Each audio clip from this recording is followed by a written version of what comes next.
నేను గవర్నమెంట్ని ఒక రిక్వెస్ట్ చేసుకుంటున్నాను.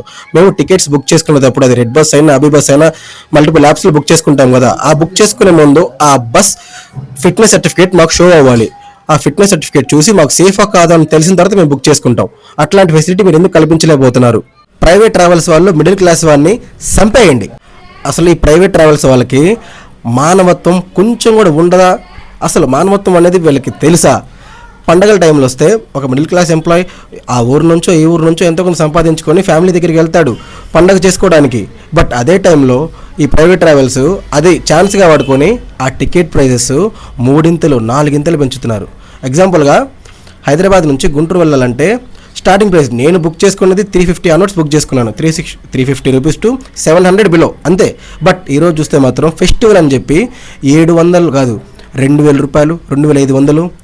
అరే ఒక్క మాట అడుగుతాను చెప్పండి, పండగ సీజన్స్లో డిస్టెన్స్ ఏమైనా పెరిగిద్దా గుంటూరు నుంచి హైదరాబాద్కి? లేకపోతే పెట్రోల్ రేట్లు పెరుగుతాయా పండగ సీజన్స్లో?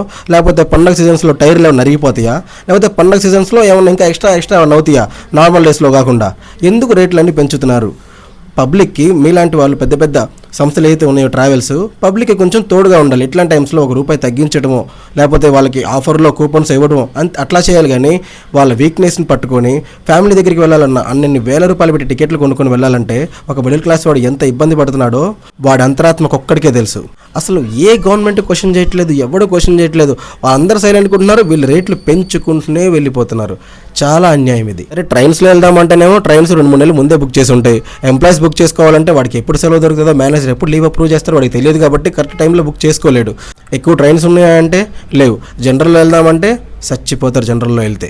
ఇన్ని కష్టాలు ఒక మిడిల్ క్లాస్ వాడు పడుతుంటే గవర్నమెంట్ కనీసం వాళ్ళ మీద ఎటువంటి యాక్షన్ కూడా తీసుకోవట్లేదు. ఇదే కాదు, ఫెస్టివల్స్ వచ్చినా కానీ కొత్త సినిమా వచ్చినా కానీ అన్నిటి రేట్లు పెంచేస్తారు.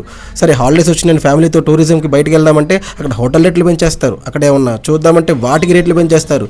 సామాన్యుడు బయటికి వెళ్ళి ఏమన్నా ఎక్స్ప్లోర్ చేయాలన్నా చూద్దామన్నా టికెట్ రేట్లు పెంచని ప్లేస్ అనేది లేదు. దానికి గవర్నమెంట్ కూడా సపోర్ట్ చేస్తుంది, హైక్స్ ఇస్తుంది, వీటందరికీ సపోర్ట్ చేస్తుంది. ఇక గవర్నమెంట్ మిడిల్ క్లాస్ వాడికి సపోర్ట్ చేస్తుంది ఎక్కడ? పేద ప్రజలకి అండగా నుంచుంటుంది ఎక్కడ? నేను గవర్నమెంట్ని ఒక రిక్వెస్ట్ చేసుకుంటున్నాను. మేము టికెట్స్ బుక్ చేసుకునేటప్పుడు అది రెడ్ బస్ అయినా అభి బస్ అయినా మల్టిపుల్ యాప్స్లో బుక్ చేసుకుంటాం కదా, ఆ బుక్ చేసుకునే ముందు ఆ బస్ ఫిట్నెస్ సర్టిఫికేట్ మాకు షో అవ్వాలి. ఆ ఫిట్నెస్ సర్టిఫికేట్ చూసి మాకు సేఫా కాదా అని తెలిసిన తర్వాత మేము బుక్ చేసుకుంటాం. అట్లాంటి ఫెసిలిటీ మీరు ఎందుకు కల్పించలేకపోతున్నారు? నిజమైన గొర్రెలు ఆ మతస్థులు ఈ మతస్థులు కాదు, నిజమైన గొర్రెలు ఓటర్స్. అది గైస్ మ్యాటర్. ఇలాంటి ఇన్ఫర్మేటివ్ కంటెంట్ కోసం మన ఛానల్ని ఫాలో చేయండి. మీరు ఇన్స్టాలో చూస్తే మాత్రం ఫాలో చేయండి, యూట్యూబ్లో చూస్తే మాత్రం సబ్స్క్రైబ్ చేసేయండి. Thank you.